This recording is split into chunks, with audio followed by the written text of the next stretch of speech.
ನಮಸ್ಕಾರ. ವಿಶ್ವವಾಣಿ ಟಿವಿಗೆ ಸ್ವಾಗತ.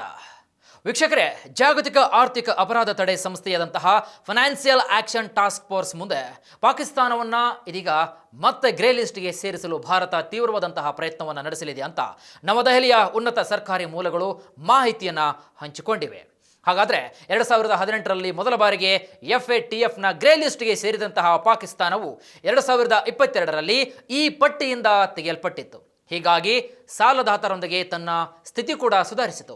ಇನ್ನು ಬಿಕ್ಕಟ್ಟಿನಿಂದ ಬಳಲ್ತಾ ಇರುವಂತಹ ಇದೇ ಪಾಕಿಸ್ತಾನ ಆರ್ಥಿಕತೆಗೆ ದೊಡ್ಡ ಪೆಟ್ಟು ಕೂಡ ಬಿತ್ತು. ತುತ್ತು ಅನ್ನಕ್ಕೂ ಕೂಡ ಭಿಕ್ಷೆ ಬೇಡುವಂತಹ ಪರಿಸ್ಥಿತಿ ನಿರ್ಮಾಣವಾಗಬಹುದು. ಇದೇ ಹೊತ್ತಿನ ವಿಶೇಷ. ಜಗತ್ತಿನ ಮುಂದೆ ಬೆತ್ತಲಾಯಿತು ಪಾಕ್. ನಾನು ವೀರೇಶ್ ಶಿವಾನಂದ್ ಅಂಬಿ.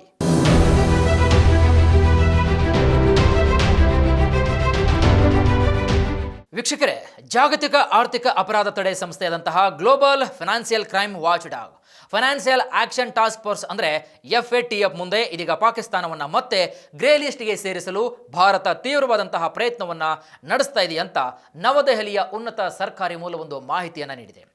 2018ರಲ್ಲಿ ಮೊದಲ ಬಾರಿಗೆ FATFನ ಗ್ರೇ ಲಿಸ್ಟ್ಗೆ ಸೇರಿದಂತಹ ಪಾಕಿಸ್ತಾನವು ಇದೀಗ 2022ರಲ್ಲಿ ಈ ಪಟ್ಟಿಯಿಂದ ತೆಗೆಯಲ್ಪಟ್ಟಿತ್ತು. ಹೀಗಾಗಿ ಸಾಲದಾತರೊಂದಿಗೆ ತನ್ನ ಸ್ಥಿತಿ ಕೂಡ ಸುಧಾರಿಸಿಕೊಂಡಿತ್ತು. ಇದು ಬಿಕ್ಕಟ್ಟಿನಿಂದ ಬಳಲ್ತಾ ಇರುವಂತಹ ಪಾಕಿಸ್ತಾನ ಆರ್ಥಿಕತೆಗೆ ಬಹುದೊಡ್ಡ ನಿರ್ಣಾಯಕವಾಗಿದೆ. ನಾವು ಈ ವಿಷಯವನ್ನು FATF ಮುಂದೆ ಪ್ರಸ್ತಾಪ ಮಾಡಲಿದ್ದೇವೆ ಅಂತ ಪಾಕಿಸ್ತಾನವನ್ನು ಗ್ರೇ ಲಿಸ್ಟ್ಗೆ ಸೇರಿಸಲು ಭಾರತವು ಪ್ರಯತ್ನವನ್ನು ಮಾಡ್ತಾನೇ ಇದೆ. ಹೀಗೆ ನಾವು ಕೇಳಿದಾಗ ಕೆಲವೊಂದಿಷ್ಟು ಮೂಲಗಳು ಮಾಹಿತಿಯನ್ನು ಕೂಡ ಒದಗಿಸಿವೆ, ವರದಿ ಕೂಡ ಆಗಿದೆ ಈ ಬಗ್ಗೆ. ಎರಡು ಪರಮಾಣು ಶಕ್ತಿ ರಾಷ್ಟ್ರಗಳ ನಡುವಿನ ಉದ್ವಿಗ್ನತೆಯ ಮಧ್ಯೆ ಭಾರತವು ಪಾಕಿಸ್ತಾನಕ್ಕೆ ವಿಶ್ವ ಬ್ಯಾಂಕ್ನಿಂದ ಅಥವಾ ಬಿಗ್ ಒಂದು ಟ್ವಿಸ್ಟನ್ನು ಕೊಡ್ತಾ ವಿಶ್ವ ಬ್ಯಾಂಕ್ ಮುಂದೆ ಬರುವಂತಹ ಧನ ಸಹಾಯವನ್ನು ವಿರೋಧ ಮಾಡ್ತಾ ಇದೆ ನಮ್ಮ ಭಾರತ. ಯಾಕಂದರೆ ಭಯೋತ್ಪಾದನೆಯನ್ನು ಹೊಂದಿರತಕ್ಕಂತಹ ಪಾಕಿಸ್ತಾನಕ್ಕೆ ಈ ಧನ ಸಹಾಯ ಮಾಡಿದ್ರೆ ಮತ್ತೆ ಅದು ಭಯೋತ್ಪಾದನೆಗೆ ಉತ್ಪಾದನೆಯಾಗುತ್ತೆ ಅಂತಕ್ಕಂಥದ್ದು. ಜಮ್ಮು ಮತ್ತು ಕಾಶ್ಮೀರದ ಪಹಲ್ಗಾಮ್ನಲ್ಲಿ ಏಪ್ರಿಲ್ 22ರಂದು ನಡೆದಂತಹ ಭಯೋತ್ಪಾದಕ ದಾಳಿಯಲ್ಲಿ 26 ನಾಗರಿಕರು ಮೃತಪಟ್ಟ ನಂತರ ಭಾರತ ಮತ್ತು ಪಾಕಿಸ್ತಾನದ ನಡುವಿನ ಉದ್ವಿಗ್ನತೆ ಗಗನಕ್ಕೇರಿದೆ. ಪಾಕಿಸ್ತಾನವು ತನ್ನ ದೇಶದಲ್ಲಿ ಆರಂಭವಾದಂತಹ ಭಯೋತ್ಪಾದನೆ ವಿರುದ್ಧ ಸಾಕಷ್ಟು ಕ್ರಮವನ್ನು ಕೈಗೊಂಡಿಲ್ಲ ಮತ್ತು ಬಹುಪಕ್ಷೀಯ ಸಂಸ್ಥೆಗಳಿಂದ ಬಂದಂತಹ ಹಣವನ್ನು ಇದು ಶಸ್ತ್ರಾಸ್ತ್ರ ಮತ್ತು ಮದ್ದುಗುಂಡು ಖರೀದಿಗೆ ದುರ್ಬಳಕೆ ಮಾಡ್ತಾ ಇದೆ ಅಂತ ಸಾಬೀತುಪಡಿಸಲು ಇದೀಗ ಭಾರತವು ಸಾಕಷ್ಟು ಸಾಕ್ಷಿಗಳನ್ನು, ಪುರಾವೆಗಳನ್ನು ಸಂಗ್ರಹಿಸಿದೆ ಅಂತ ಮೂಲಗಳು ತಿಳಿಸಿವೆ.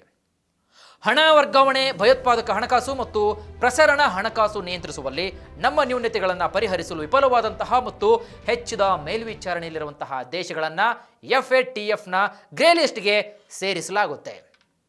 ಹಾಗಾದರೆ FATFನ ವರ್ಷಕ್ಕೆ 3 ಬಾರಿ ಅಂದರೆ ಫೆಬ್ರವರಿ, ಜೂನ್ ಮತ್ತು ಅಕ್ಟೋಬರ್ನಲ್ಲಿ ಇದು ಸಭೆಯನ್ನು ಸೇರುತ್ತೆ. ಇತ್ತೀಚೆಗೆ ಇಂಟರ್ನ್ಯಾಷನಲ್ ಮಾನಿಟರಿ ಫಂಡ್ ಅಂದರೆ IMF ಇದರ ಕಾರ್ಯಕಾರಿ ಮಂಡಳಿಯು ಮೇ 9ರಂದು ಪಾಕಿಸ್ತಾನಕ್ಕೆ ಒಂದಲ್ಲ ಎರಡಲ್ಲ ಬರೋಬ್ಬರಿ $1 ಬಿಲಿಯನ್ ಸಾಲವನ್ನು ಅನುಮೋದಿಸಿತು. ಈ ಸಮಯದಲ್ಲಿ ಪಾಕಿಸ್ತಾನ ಭಾರತೀಯ ಸೇನೆಯು ಪಾಕಿಸ್ತಾನ ಮತ್ತು ಪಾಕ್ ಆಕ್ರಮಿತ ಕಾಶ್ಮೀರದಲ್ಲಿ ಭಯೋತ್ಪಾದಕ ತಾಣಗಳನ್ನು ಗುರಿಯಾಗಿಸಿಕೊಂಡು ನಡೆಸಿದಂತಹ ಆಪರೇಷನ್ ಸಿಂಧೂರ ಎಂಬ ಸೈನಿಕ ಕಾರ್ಯಾಚರಣೆಯ ನಂತರ ಕ್ಷಿಪಣಿ ಮತ್ತು ಡ್ರೋನ್ ದಾಳಿಗಳಲ್ಲಿ ತೊಡಗಿತ್ತು. ಅದಕ್ಕೆ ವಿಶ್ವದ ಎಲ್ಲ ದೇಶಗಳು ಕೂಡ ಛೀ ಥೂ ಅಂತ ಪಾಕಿಸ್ತಾನಕ್ಕೆ ಉಗಿದು ಬೆನ್ನಿಗೆ ಚೂರಿ ಹಾಕುವಂತಹ ದೇಶ ನಿಮ್ಮದು ಅಂತ ಅಂತಾರಾಷ್ಟ್ರೀಯ ಮಟ್ಟದಲ್ಲಿ ಟೀಕೆಯನ್ನು ವ್ಯಕ್ತಪಡಿಸಿದವು ಹಲವು ರಾಷ್ಟ್ರಗಳು. ಇನ್ನು ಯಾವಾಗ ಪಾಕಿಸ್ತಾನ ಕದನ ವಿರಾಮ ಅಂತ ಹೇಳಿ ಅನಾಮಿಕ ಡ್ರೋನ್ ದಾಳಿಯನ್ನು ಮಾಡಲು ಪ್ರಾರಂಭಿಸ್ತೋ ಆಗಲೇ ನೋಡಿ ನಮ್ಮವರಿಗೆ ಗೊತ್ತಾಯಿತು ನಾಯಿ ಬಾಲ ಯಾವತ್ತಿದ್ರು ಡಂಕ್ ಅಂತ. ಇದನ್ನು ಹೇಗಾದರೂ ಬಗ್ಗು ಬಡಿಬೇಕಂದ್ರೆ ಮುಳ್ಳಿಂದಲೇ ತೆಗಿಲೇಬೇಕು. ಅದಕ್ಕೋಸ್ಕರವಾಗಿ ಈಗಾಗಲೇ 7 ಸರ್ವಪಕ್ಷಗಳ ನಿಯೋಗ ತಂಡವನ್ನು ಮಾಡಲಾಗಿದ್ದು ಪ್ರತಿ ತಂಡವೂ ಕೂಡ 4 ದೇಶಗಳಿಗೆ ಭೇಟಿಯನ್ನು ಕೊಟ್ಟು ಆ ಮುಖಾಂತರ ಪಾಕಿಸ್ತಾನ ಹೇಡಿತನ ಅದು ನಮಗೆ 1947ರಿಂದಲೂ ಇಲ್ಲಿಯವರೆಗೆ ಮಾಡಿಕೊಂಡು ಬಂದಂತಹ ದ್ರೋಹದ ಬಗ್ಗೆ ಸವಿಸ್ತಾರವಾಗಿ ವಿಶ್ವದ ಎಲ್ಲ ರಾಷ್ಟ್ರಗಳಿಗೆ ಮಾಹಿತಿಯನ್ನು ನೀಡಿ ಆ ಮೂಲಕ ಪಾಕಿಸ್ತಾನಕ್ಕೆ ಯಾವುದೇ ಸಹಾಯವನ್ನು ಮಾಡದೆ ಒಂದು ತಟಸ್ಥವಾಗಿರಬೇಕು, ಇಲ್ಲವೇ ಭಾರತ ಪರವಾಗಿ ಸಪೋರ್ಟ್ ಮಾಡಬೇಕಂತ ಆ ಮೂಲಕ ವಿಶ್ವದ ಎಲ್ಲ ದೇಶಗಳೊಂದಿಗೆ ಸಂಬಂಧವನ್ನು ಮತ್ತಷ್ಟು ಗಟ್ಟಿಗೊಳಿಸಬೇಕಂತಕ್ಕಂತಹ ಸರ್ವಪಕ್ಷಗಳ ನಿಯೋಗದ ಜವಾಬ್ದಾರಿಯಾಗಿದೆ.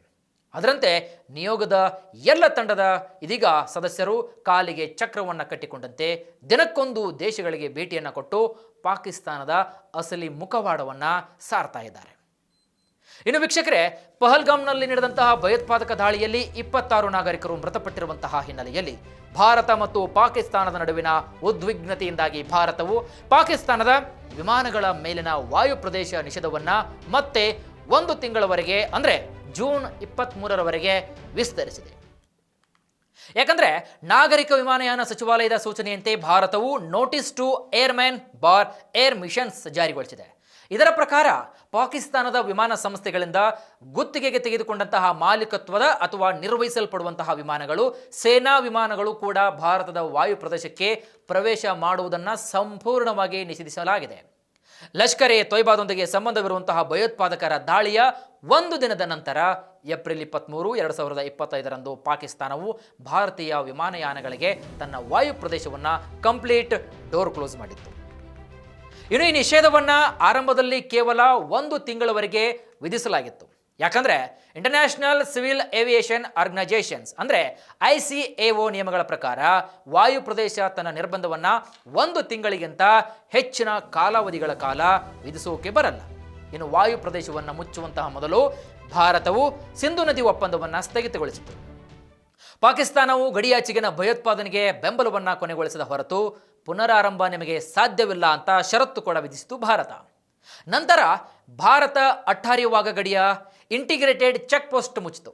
ಜೊತೆಗೆ ಪಾಕಿಸ್ತಾನದ ನಾಗರಿಕರಿಗೆ ನೀಡಲಾದಂತಹ ಎಲ್ಲ ರೀತಿಯ ವೀಸಾಗಳನ್ನು ರದ್ದುಗೊಳಿಸಲಾಗಿದೆ ಮತ್ತು ಸಾರ್ಕ್ ವೀಸಾ ವಿನಾಯಿತಿ ಯೋಜನೆಯಡಿ ಪಾಕಿಸ್ತಾನಿಗಳಿಗೆ ಪ್ರಯಾಣದ ಅವಕಾಶವನ್ನು ಸಂಪೂರ್ಣವಾಗಿ ನಿರ್ಬಂಧಿಸಲಾಗಿದೆ ಅಂತ ಘಂಟಾಘೋಷದ ಪ್ರಕಟಣೆಯನ್ನು ಜಾರಿಗೊಳಿಸಿತು ಭಾರತ.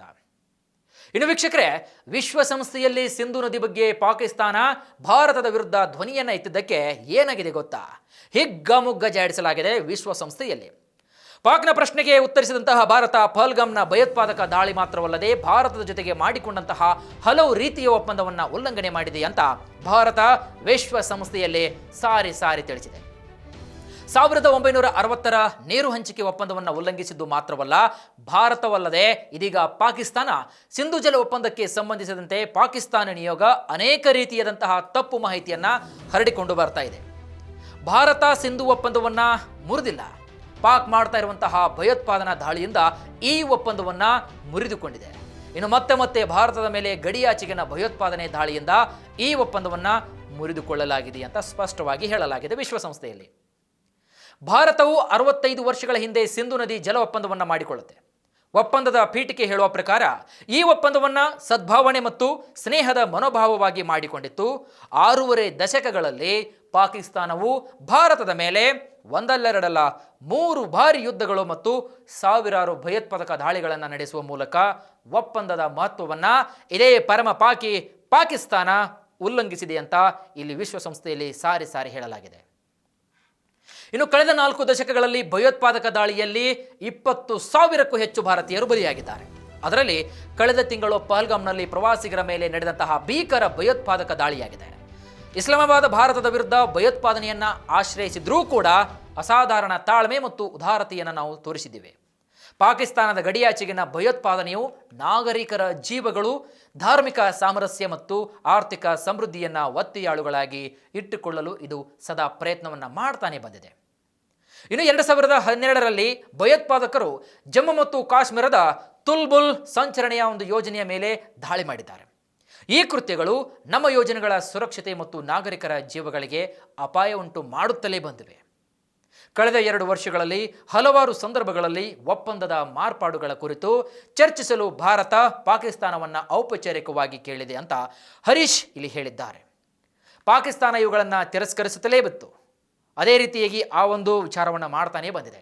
ಇದೀಗ ಭಯೋತ್ಪಾದನೆಯ ಜಾಗತಿಕ ಕೇಂದ್ರ ಬಿಂದುವಾಗಿರತಕ್ಕಂತಹ ಪರಮ ಪಾಪಿ ಪಾಕಿಸ್ತಾನವು ಗಡಿಯಾಚೆಗಿನ ಭಯೋತ್ಪಾದನೆಯನ್ನು ನಿಲ್ಲಿಸುವಂತಹ ಒಂದು ಉದ್ದೇಶದವರೆಗೂ ಕೂಡ ನಾನು ಈ ನಿರ್ಧಾರದಲ್ಲೇ ಇರ್ತೇನೆ ಅಂತ ವಿಶ್ವಸಂಸ್ಥೆಯ ಭಾರತದ ಕಾಯಂ ಪ್ರತಿನಿಧಿಯಾಗಿರ್ತಕ್ಕಂತಹ ಪರ್ವತನೇನಿ ಹರೀಶ್ ಅವರು ನಿರಂತರವಾಗಿ ವಾಗ್ದಾಳಿ ಮಾಡಿದ್ದಾರೆ. ಒಟ್ಟಿನಲ್ಲಿ ವೀಕ್ಷಕರೇ, ಪಾಕಿಸ್ತಾನದ ಮಾನ ಮರ್ಯಾದೆ ಎಲ್ಲ ರಾಷ್ಟ್ರಗಳ ಮುಂದೆ ಊರ್ಬಾಲಾದರೂ ಕೂಡ ತನ್ನ ಕಂತ್ರಿ ಬುದ್ಧಿಯನ್ನು ಮಾತ್ರ ಬಿಡ್ತಾ ಇಲ್ಲ. ಮತ್ತೊಂದು ಕಡೆ ಫೈನಾನ್ಷಿಯಲ್ ಆಕ್ಷನ್ ಟಾಸ್ಕ್ ಫೋರ್ಸ್ನ ಗ್ರೇ ಪಟ್ಟಿಯಲ್ಲಿ ಒಂದು ವೇಳೆ ಪಾಕಿಸ್ತಾನ ಬಂದರೆ ಪಾಕಿಸ್ತಾನದ ನಾಗರಿಕರು ಒಂದು ಹೊತ್ತಿನ ಊಟಕ್ಕಾಗಿ ಹಾಕ್ಕೊಂಡಿರತಕ್ಕಂತಹ ತಮ್ಮ ಬಟ್ಟೆಯನ್ನು ಮಾರಿ ಛೀ ಥೂ ಅಂತ ಅನಿಸಿಕೊಂಡು ಜಗತ್ತಿನ ಮುಂದೆ ಬೆತ್ತಲಾಗುವುದರಲ್ಲಿ ಯಾವ ಡೌಟೇ ಇಲ್ಲ. ಇದರ ಬಗ್ಗೆ ನಿಮಗೆ ಏನು ಅನಿಸುತ್ತೆ ಕಮೆಂಟ್ ಮಾಡಿ, ಲೈಕ್ ಮಾಡಿ, ಶೇರ್ ಮಾಡಿ ಅಂತ ಹೇಳ್ತಾ ಎಸೆದಾಗಿತ್ತು ಇವತ್ತಿನ ವಿಶೇಷ. ಮತ್ತಷ್ಟು ವೈವಿಧ್ಯಮಯ ಸುದ್ದಿಗಳಿಗಾಗಿ ನೋಡ್ತಾ ಇರಿ ವಿಶ್ವವಾಣಿ ಟಿವಿ.